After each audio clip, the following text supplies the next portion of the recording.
चॅनलचे updates मिळवण्यासाठी कृपया @post मराठीला लाईक करा, शेअर करा आणि सबस्क्राईब करायला विसरू नका। निवडणूक आयोग असं म्हणत आहे की बिनविरोध जिथे निवडणूक झाली आहे तिथे पुन्हा निवडणूक घेण्याचा प्रश्नच नाही, कारण ती निवडणूक झाली आणि नोटा हा उमेदवार म्हणून ग्राह्य धरता येणार नाही। हा मतदारांवर अन्याय आहे। निवडणूक आयोगाला स्पष्ट दिसत आहे की बिनविरोध ही सरळ मार्गाने झालेली नाही। बिनविरोध निवडणुका ही धमकी, दहशत, पैशाचा वापर आणि यंत्रणांचा गैरवापर ह्याच्यामुळे झालेली आहे। मला आश्चर्य वाटते की निवडणूक आयोगानं विधानसभा अध्यक्षांनाही क्लीन चिट दिली। निवडणूक आयोगानं महापालिकेने ज्याच्यावर ठपका ठेवला होता त्या निवडणूक अधिकाऱ्यालाही क्लीन चिट दिली। गुलाबाची गोष्ट करतोय। त्या ठिकाणी पैसे घेऊन ज्यांना टोकन दिलं त्यांना अर्ज भरू दिले नाहीत। मग आपचे उमेदवार आहेत, जनता दलाचे उमेदवार असतील आणि मुख्य म्हणजे शिवसेना आणि महाराष्ट्र नवनिर्माण सेनेचे उमेदवार बबन महाडिक हे रांगेत उभे आहेत आणि त्यांना विधानसभा अध्यक्षांच्या दहशतीमुळे त्यांचा उमेदवारी अर्ज दाखल करून घेतला नाही। निवडणूक आयोगाच्या डोळ्याच्या खाचा झाल्या आहेत का? काय त्यांना डोळे नसून गारगोट्या आहेत त्यांच्या डोळ्यामध्ये? हां, काय गोट्या आहेत नुसत्या? हे जर त्यांना दिसत नसेल ही स्थिती महाराष्ट्रातली, तर निवडणूक आयोग म्हणजे सत्ताधाऱ्यांचा एजंट म्हणून काम करतो आहे। 70 ठिकाणी बिनविरोध महाराष्ट्रात होतात या निवडणूक आयोगाच्या काळात। यापूर्वी 1, 2, 3, 5 किती झाले आम्हाला दाखवा ना। या महाराष्ट्रात मोठे मोठे नेते होऊन गेले, महापालिका क्षेत्रात असतील, विधानसभा क्षेत्रात असतील, मोठे मोठे सामाजिक कार्यकर्ते ज्यांनी प्रचंड सामाजिक कार्य केलेलं आहे बरं का। जॉर्ज फर्नांडिसपासून अहिल्या रांगणेकरपर्यंत, मुनाळ गोरेपर्यंत, अगदी दत्ताजी नरवाडे विधानसभेचे अध्यक्ष होते। कोणी बिनविरोध निवडणूक होऊ दिली नाही। इतके मोठे नेते होते, इतकं प्रचंड काम ह्या लोकांनी केलेलं आहे। मनोहर जोशी होते नगरसेवक, कधी झाली आहे का बिनविरोध? मग हे सगळे छपरी टपरी बरं का, शिंद्यांचे आणि भाजपचे गुंड मवाली लोक हे निवडून बिनविरोध आणले जातात आणि निवडणूक आयोग त्यांना क्लीन चिट देत आहे। निवडणूक आयोगाचा क्लीन चिटचा कारखाना हा देशासाठी, राज्यासाठी धोकादायक आहे। निकालाला 10 दिवस बाकी आहेत, अजूनही महापौर पदाच्या आरक्षणाची सोडत जाहीर झाली नाहीये। कोणाला कुठे महापौर करायचा हे आधीच ठरवलं जातंय। नक्कीच निवडणूक आयोग हा, मी मगाशी म्हणालो, निवडणूक आयोग हा सत्ताधाऱ्यांचा एजंट म्हणून काम करतो आहे। एजंट म्हणजे जसे पदाधिकारी नेमले जातात एखाद्या राजकीय सत्ताधारी पक्षाचे, त्या पद्धतीनं हे भारतीय जनता पक्ष आणि शिंदे गटाचे पदाधिकारी आहेत। प्रत्येक ठिकाणी निवडणूक आयोगानं घोटाळा केला आहे, नियमभंग केला आहे, कायद्याचं उल्लंघन केलं आहे आणि सत्ताधारी पक्षाला मदत होईल अशा प्रकारचंच त्यांचं वर्तन होत आहे। पण या सगळ्याचा हिशोब त्यांना द्यावा लागेल। प्रत्येक गोष्टीला अंत असतो, लक्षात घ्या। पहिल्यांदाच असं होतं की महापौर पदाचं आरक्षणाची सोडत अजूनही नाही निघत आहे। का निघत नाही? उत्तर आहे का निवडणूक आयोगाकडे? का अमित शहाचा फोन यायला पाहिजे त्यांना? का फडणवीसांनी जाऊन त्यांच्या कार्यालयात बसलं पाहिजे की या पद्धतीनं करा? सांगा ना। निवडणूक आयोग काय ताटाखालचा मांजर आहे यांच्या? बोला। ठाण्यातल्या निवडणूक प्रकरणात देखील आता निवडणूक आयोगाने केवळ आव्हान मागितलेलं आहे। निवडणूक आयोग हा एजंट आहे म्हटल्यावरती सत्ताधाऱ्यांचा, तो अशाच अहवालाच्याच गोष्टी करणार ना, ठोस कारवाई करणारच नाही। निवडणूक आयोग बरखास्त केला पाहिजे आणि निवडणुका घेणं बंद केलं पाहिजे यापुढे। जोपर्यंत केंद्रामध्ये मोदी शहा आणि महाराष्ट्रामध्ये फडणवीस शिंदे सत्तेवर आहेत तोपर्यंत निवडणूक आयोगाला टाळं लावलं पाहिजे पूर्णपणे आणि निवडणुका घेणं बंद केलं पाहिजे। सुरतमधल्या एका मेळाव्यात केंद्रीय मंत्री सी आर पाटील म्हणतात की शिवाजी महाराज हे पाटीदार समाजाचा। हो, हे पाटीदार म्हणजे हा महाराष्ट्राचा फार मोठा अपमान आहे मराठी समाजाचा। छत्रपती शिवाजी महाराज हे महाराष्ट्राचं, मराठी माणसाचं आणि हिंदवी स्वराज्याचं एक दैवत आहे। जसे अनेक युगपुरुष भारतीय जनता पक्षानं पळवायचा प्रयत्न केला. मग नेताजी सुभाषचंद्र बोस, सरदार पटेल, रवींद्रनाथ टागोर, बरं का, हे पळवायचा प्रयत्न केला पण उपयोग झाला नाही. शेवटी आता ते छत्रपती शिवाजी महाराजांना पळवायचा प्रयत्न करतात गुजरातला. पण या छत्रपती शिवाजी महाराजांनी तुमची सुरत लुटली होती आणि पळापळ करून सोडली होती, दाणादाण करून सोडली होती, विसरू नका. माझ्या भारतीय जनता पक्षाच्या नेत्यांना एक आव्हान आहे, बरं का, तुम्ही शिवाजी महाराजांना जात लावू नका. ते विश्वपुरुष होते. आधी अरबी समुद्रातलं शिवस्मारक पूर्ण करा आणि मग शिवाजी महाराजांची जात काढा. हां, पाटीदार होते, अमुक होते, तमुक होते, हा विषय आता काढण्याचा प्रश्न काय? महाराष्ट्राला आणि मराठी माणसाला डिवचण्याचा हा प्रकार आहे. आम्ही तुमचं सगळ्यात मोठं दैवतसुद्धा कारखाने पळवले, जमिनी पळवल्या, शिवसेना पळवली, राष्ट्रवादी काँग्रेस पळवली. हां, अधूनमधून बाळासाहेब ठाकरेंसंदर्भात त्यांना प्रेमाचा उमाळा येतच असतो. उद्या बाळासाहेब ठाकरे पळवतील, एक पुतळा उभारतील तिकडे हा देऊन कुलाब्याचा. आता छत्रपती शिवाजी महाराज पळवायला लागले. हे निर्लज्ज लोक आहेत. हां, शिवाजी महाराज पळवतात तुम्ही, महाराष्ट्र आराध्य दैवत आमचं. तुमच्याकडे काय दैवत आहेत का गुजरातमध्ये? बकासूर, अजित पवारांच्या भाषेत. तुमच्या गुजरातमध्ये कोणी महान नेते जन्मालाच आले नाही आहेत का? म्हणून तुम्हाला आमची दैवतं पळवण्याचं बकासुरी आनंद घ्यायचा आहे? सांगा ना. रावसाहेब, आज बहुचर्चित बंधूंची संयुक्त मुलाखत चित्रित होते. होय. तुमचे टोकदार प्रश्न, मार्मिक प्रश्न तयार आहेत का? आणि काय सांगाल की तुम्हाला काय अपेक्षित आहे या मुलाखतीतून? आज प्रथमच माननीय उद्धव ठाकरे आणि माननीय राज ठाकरे यांची एक संयुक्त मुलाखत होती. संयुक्त सभेआधी संयुक्त मुलाखत होती, लक्षात घ्या. आणि त्या दृष्टीनं जिथे ही मुलाखत घेतली जाणार आहे ग्रँड हयात हॉटेलमध्ये, तिथे आता या क्षणी सेट उभारण्याचं काम सुरू आहे. संपेल आता, फार भव्य सेट आहे. त्याचे तुम्हाला वाटल्यास फोटो पाठवतो मी.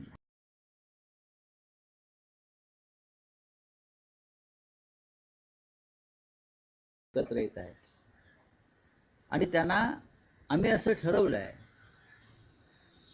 की मुंबई आणि महाराष्ट्राच्या विकासासंदर्भातच त्यांच्याशी चर्चा करावी. बाकी राजकारणाचे प्रश्न विचारायला भरपूर वेळ आहे नंतर. पण मुंबईसह महाराष्ट्रातल्या लोकांना काय हवं आहे आणि तुम्ही काय देणार आहात, आपण काय देणार आहे, या संदर्भात सकारात्मक आणि विधायक चर्चा या मुलाखतीतून यावी अशी माझी आणि माझ्याबरोबर जे मुलाखत घेणार आहेत महेश मांजरेकर त्यांची भूमिका आहे. महेश मांजरेकर हे जरी फार मोठे कलाकार, निर्माते, दिग्दर्शक असले तरी ते आज एक मुंबईकर म्हणून मुलाखतीला बसणार आहे. एक मुंबईकर आणि मुंबईकरांच्या ज्या अपेक्षा आहेत त्याविषयी ते दोन्ही नेत्यांना प्रश्न विचारतील. ही मुलाखत नक्कीच जास्तीत जास्त लोकांपर्यंत पोहोचेल याची मला खात्री आहे. रावसाहेब, सभागृहांच्या होत नाहीत, त्यामुळे काही लोकांच्या मनामध्ये संभ्रम निर्माण होतो की काय वातावरण निर्मिती होईल. सभा कशा करता व्हायला राज पाहिजे? ठाकरे पण काल बाहेर पडले होते, सभा घेणार होते, त्याची चर्चा सुरू नाही, एक लक्षात घ्या, कोण काय बाहेर चर्चा करताय ना त्याच्यावर प्रश्न घेऊ नका. सभा कधी घ्यायचा याचं गणित आणि याची मांडणी आम्ही केलेली आहे. 9 तारखेला ही पहिली सभा नाशिकला होते. त्यानंतर माननीय उद्धव साहेब संभाजीनगरला जातात. आम्हाला माहिती आहे सभा कधी घ्यायच्या आणि कशा प्रकारे घ्यायच्या. मुंबईमध्ये मैदान अडवून ठेवलेलं आहे, तो वाद सुरू आहे.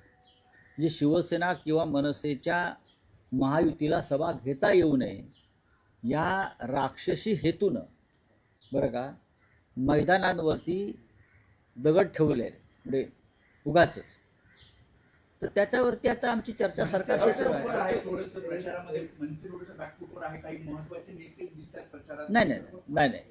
स्थानिक लेवलला कार्यकर्त्यांचं मनोमिलन शिवसेनेबरोबर जे झालं आहे त्यातून सर्वत्र आम्ही एकत्र काम करतो आहोत. उद्धव साहेबांचे पहिल्यापासून एक त्यांच्या कामाची पद्धत आहे, सभा घेण्यापेक्षा शाखांपर्यंत पोचावं आणि प्रत्येक शाखेच्या बाहेर एक लहानशी सभा होतेच आहे. लोक जमत आहेत, अधिक लोकांपर्यंत पोहोचून संवाद साधावा हे त्यांचं पहिल्यापासूनचं धोरण आहे. मुंबईमध्ये एकच अतिविराट सभा घ्यावी याच्यावरती आमचं एकमत आहे. राऊत साहेब, आता प्रचार सुरू झालेला आहे. अजूनही दोन्ही ठाकरे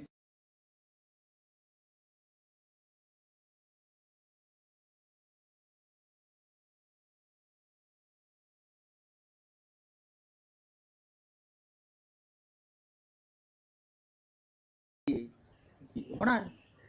प्रत्येक बंडखोराला अजूनही बंडखोरांना समजवण्याचे प्रयत्न सुरू आहे. ज्यांनी स्वतःला बंडखोर म्हणून घोषित केलेलं आहे ते सर्व शिवसेनेचे कडवट निष्ठावंत कार्यकर्ते आहेत.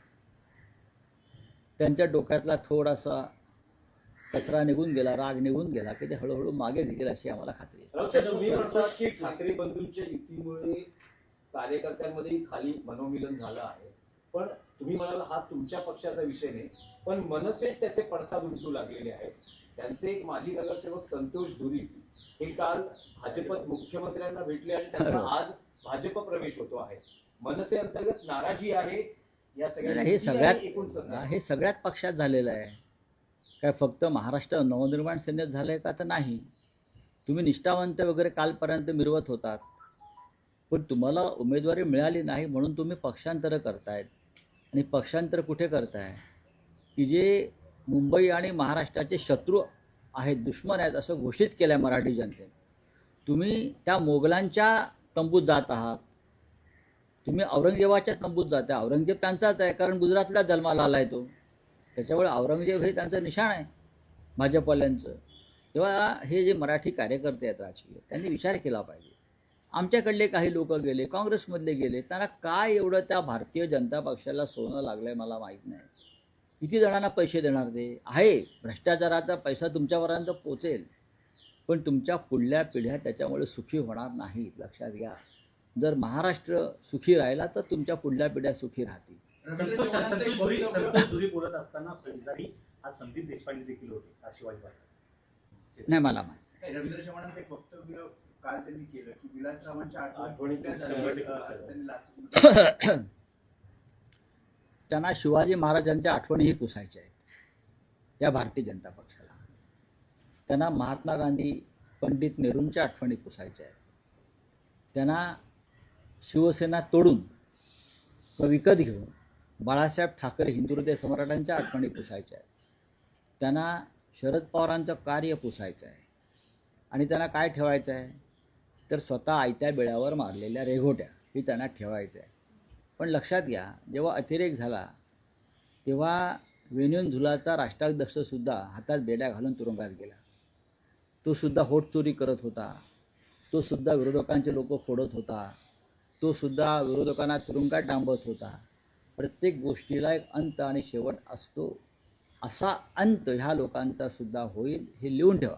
साहेब, काल तुम्ही ठाण्यात होता आणि काल ठाण्यात राज्याचे उपमुख्यमंत्री एकनाथ शिंदे प्रचारात होते, रोड शो झाला. त्यांनी एक विधान केलं आहे की करोनाच्या काळात आम्ही पीपी किट घालून रस्त्यात हॉस्पिटलमध्ये गेलो, काही लोक घरात मास्क लावून माझ्या माहितीप्रमाणे एकनाथ शिंदे यांनी करोना झाल्याचं नाटक केलं प्रसिद्धीचं. त्यांना काही करोना वगैरे झालेला नव्हता, ही आमची पक्की माहिती आहे. सरकारमध्ये आम्ही होतो, रिपोर्ट आम्ही मागवले होते. बनावट रिपोर्ट तयार केले, जशी बनावट शिवसेना केली तशी. आणि पीपी किट घालून बेडवर बसले आणि सह्या करत होते, दाखवत होते. ही अशी सोंगडोंग तुम्ही आतापर्यंत करताय, कळलं. माननीय उद्धव साहेबांनी करोना काळात काय केलं हे अख्ख्या जगाला, देशाला माहिती आहे ना. जगाने दखल घेतली. मग धारावी असेल, मुंबई, जगाने दखल घेतली. वर्ल्ड WHO जागतिक आरोग्य संघटनेने दखल घेतली. आता जागतिक आरोग्य संघटनेत तर शिवसैनिक नाही आहेत ना, नाहीत ना. जर तिकडे तुम्हाला पैसे देऊन रिपोर्ट बदलता आला असता तर तुम्ही बदलला असता, ते तुम्हाला जमलं नाही. पण जागतिक आरोग्य संघटना, न्यूयॉर्क टाइम्स, त्यानंतर लंडन टाइम्स, या सगळ्यांनी मुंबई महाराष्ट्रामध्ये करोना राज्याचे मुख्यमंत्री कशा प्रकारे काम करत आहेत ह्याच्यावरती माहिती दिलेली आहे. मोदींनी कौतुक केलं आहे स्वतः. हे काय सांगतात, हे यांना काय करोना वगैरे अजिबात झालेला नव्हता. उमेदवारी मागे घेण्यासाठी मध्यरात्री मला उचलण्यात आल्याचा आरोप आहे. अपक्ष उमेदवारानं वार्ड नंबर 135 मंजूर केलेला आहे, ज्यामध्ये निवडणूक आयोगाने दखल घ्यावी. नाही, राव साहेब, एक विषय आहे की एवढा सगळा मुंबई महापालिका आणि 29 महापालिकांचा निवडणुकीचा प्रचार सुरू आहे. विशेषतः महत्वाचं म्हणजे मुंबई महापालिका. मी असं म्हणाल का हा आमच्या पक्षाशी संबंधित विषय नाही, पण महाविकास आघाडीतला तुमचा मित्र पक्ष सध्या काँग्रेस आहे कुठे, अशी एक राजकीय वर्तुळात चर्चा आहे. नाही नाही, काँग्रेस तर आमच्या नव्या आघाडीत नाहीये. नाही पण प्रचारामध्ये जो गाजावाजा जे ठाकरे बंधूंच्या युतीचं दिसतंय, बीजेपी शिंदे शिवसेना दिसतंय, तर प्रचारातून थोडस आता हा प्रश्न तुम्ही काँग्रेसच्या नेत्यांना विचारायला पाहिजे. राजकीय नेते आणि तुमचे म्हणजे महाविकास काँग्रेस जेवढी प्रचारात नसेल तेवढा आम्हाला फायदाच आहे ना. ठरलेला आहे. बोले हिंदी में क्या है? हाँ बोले हिंदी में क्या है? हिंदी में क्या है? अपने भाइयों पर टिप्पणी की है क्या है? कल रोड शो थाने में हुआ, उसमें मुख्यमंत्री एकनाथ शिंदे प्रचार के दरमियान जो है ठाकरे बंधु के ऊपर टिप्पणी की। और क्या कर सकते हो, उनके पास और है क्या? जब तक वो ठाकरे बंधुओं के ऊपर टीका टिप्पणी करेंगे तब तक उनको भारतीय जनता पार्टी में महत्व मिलेगा. हाँ, उनका जो जिसे हम मराठी में भांडवल बोलते हैं, इन्वेस्टमेंट बोलते हैं, वो वही है.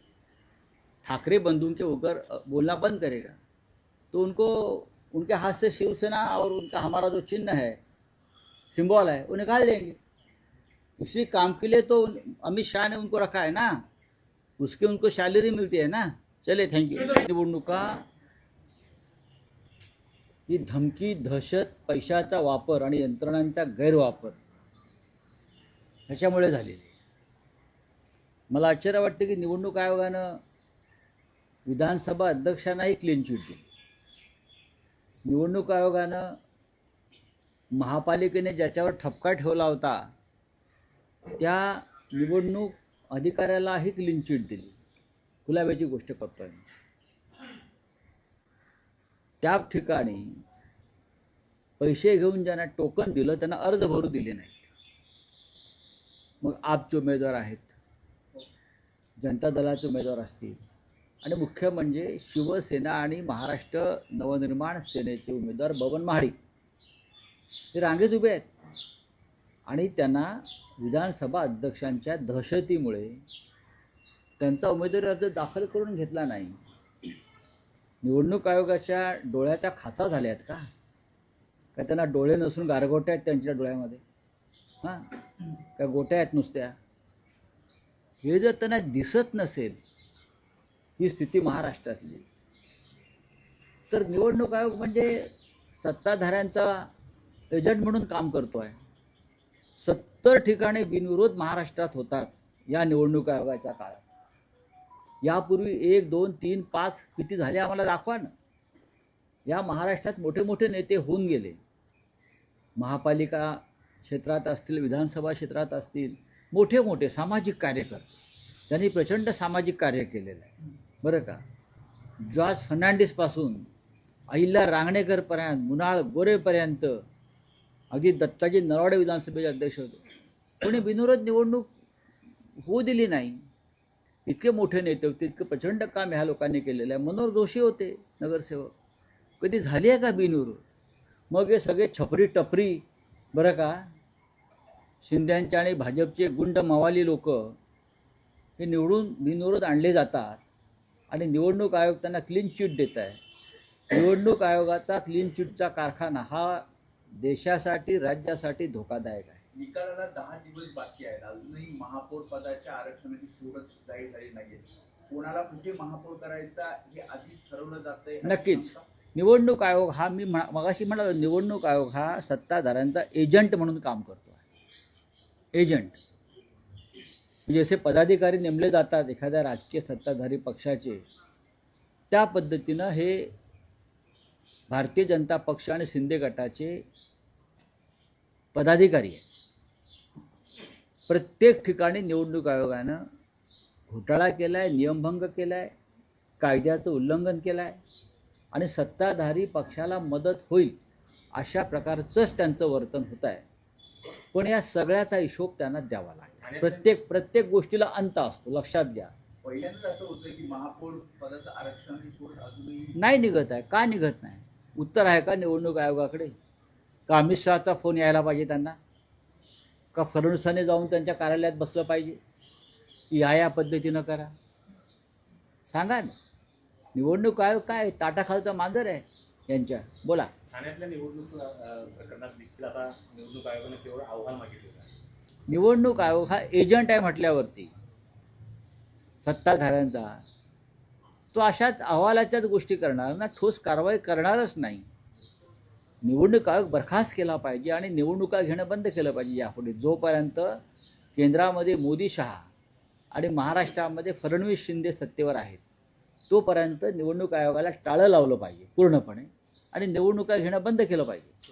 सुरतमधल्या एका मेळाव्यात केंद्रीय मंत्री सी आर पाटील म्हणतात की शिवाजी महाराज हे पाटीदार समाजाचं. हो, हे पाटीदार म्हणजे हा महाराष्ट्राचा फार मोठा अपमान आहे मराठी समाजाचा.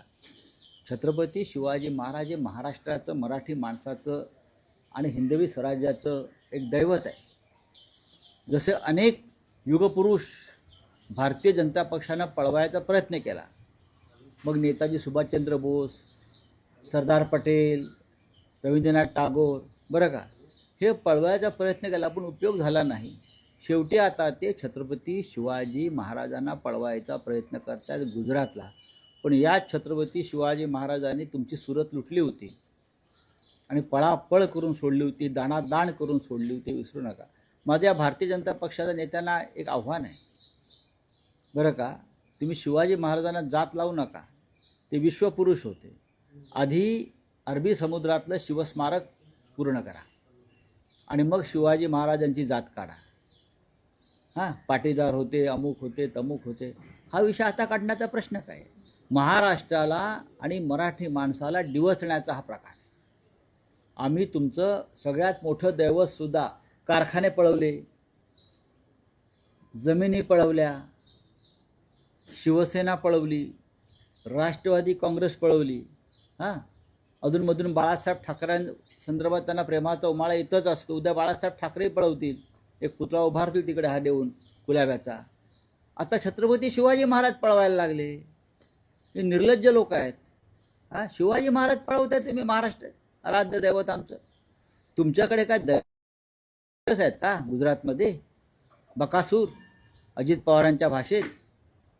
तुमच्या गुजरातमध्ये कोणी महान नेते जन्मालाच आले नाही आहेत का? म्हणून तुम्हाला आमची दैवतं पळवण्याचं बकासुरी आनंद घ्यायचा आहे? सांगा ना. रावसाहेब, आज बहुचर्चित बंधूंची संयुक्त मुलाखत चित्रित होते. होय. तुमचे टोकदार प्रश्न, मार्मिक प्रश्न तयार आहेत का?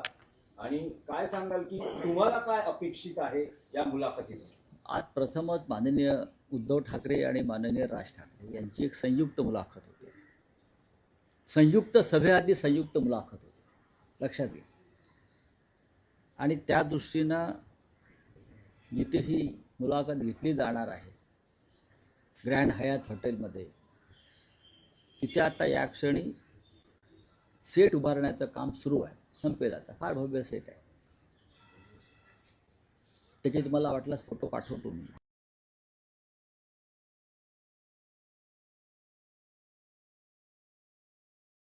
एकत्र येत आहेत आणि त्यांना आम्ही असं ठरवलं आहे की मुंबई आणि महाराष्ट्राच्या विकासासंदर्भातच त्यांच्याशी चर्चा करावी. बाकी राजकारणाचे प्रश्न विचारायला भरपूर वेळ आहे नंतर. पण मुंबईसह महाराष्ट्रातल्या लोकांना काय हवं आहे आणि तुम्ही काय देणार आहात, आपण काय देणार आहात, या संदर्भात सकारात्मक आणि विधायक चर्चा या मुलाखतीतून यावी अशी माझी आणि माझ्याबरोबर जे मुलाखत घेणार आहेत महेश मांजरेकर त्यांची भूमिका आहे.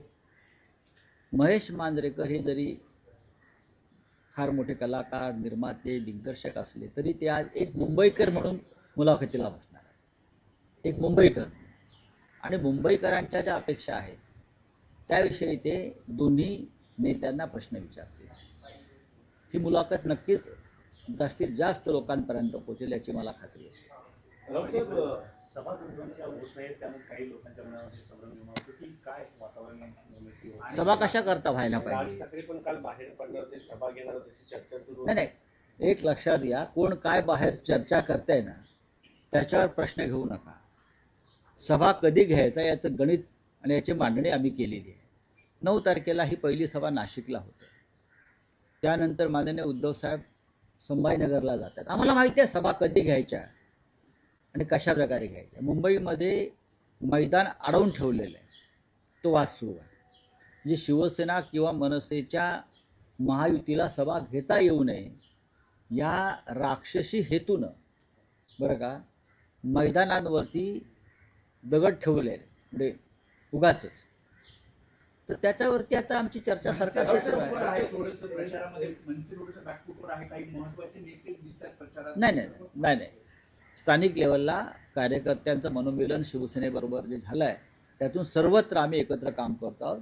उद्धव साहेबांचे पहिल्यापासून एक त्यांच्या कामाची पद्धत आहे, सभा घेण्यापेक्षा शाखांपर्यंत पोचावं आणि प्रत्येक शाखेच्या बाहेर एक लहानशी सभा होतेच आहे. लोक जमत आहेत, अधिक लोकांपर्यंत पोहोचून संवाद साधावा हे त्यांचं पहिल्यापासूनचं धोरण आहे.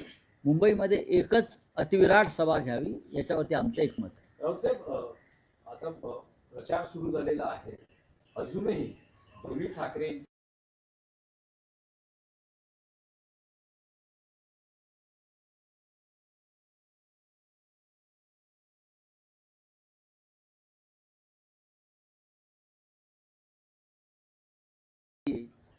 होणार. प्रत्येक बंडखोराला अजूनही बंडखोरांना समजवण्याचे प्रयत्न सुरू आहेत. ज्यांनी स्वतःला बंडखोर म्हणून घोषित केलेलं आहे ते सर्व शिवसेनेचे कडवट निष्ठावंत कार्यकर्ते आहेत. त्यांच्या डोक्यातला थोडासा कचरा निघून गेला, राग निघून गेला की ते हळूहळू मागे घेतील अशी आम्हाला खात्री आहे. राऊत साहेब, तुम्ही म्हणतात की ठाकरे बंधूंच्या युतीमुळे कार्यकर्त्यांमध्येही खाली मनोमिलन झालं आहे, पण तुम्ही म्हणाल हा तुमच्या पक्षाचा विषय नाही, पण मनसे त्याचे पडसाद उमटू लागलेले आहेत. त्यांचे एक माजी नगरसेवक संतोष धुरी हे काल भाजपत मुख्यमंत्र्यांना भेटले आणि त्यांचा आज भाजप प्रवेश होतो आहे. मनसे अंतर्गत नाराजी आहे या सगळ्या हे सगळ्यात पक्षात झालेलं आहे. काय फक्त महाराष्ट्र नवनिर्माण सेनेत झालंय का? तर नाही. तुम्ही निष्ठावंत वगैरे कालपर्यंत मिरवत होतात, पण तुम्हाला उमेदवारी मिळाली नाही म्हणून तुम्ही पक्षांतर करतायत. आणि पक्षांतर कुठे करताय की जे मुंबई आणि महाराष्ट्राचे शत्रू आहेत, दुश्मन आहेत असं घोषित केलं आहे मराठी जनतेने. तुम्ही त्या मोगलांच्या तंबूत जात आहात, तुम्ही औरंगजेबाच्या तंबूत जात आहे. औरंगजेब त्यांचाच आहे, कारण गुजरातला जन्माला आला आहे तो, त्याच्यामुळे औरंगजेब हे त्यांचं निशाण आहे भाजपवाल्यांचं. तेव्हा हे जे मराठी कार्यकर्ते आहेत राजकीय, त्यांनी विचार केला पाहिजे. आमच्याकडले काही लोक गेले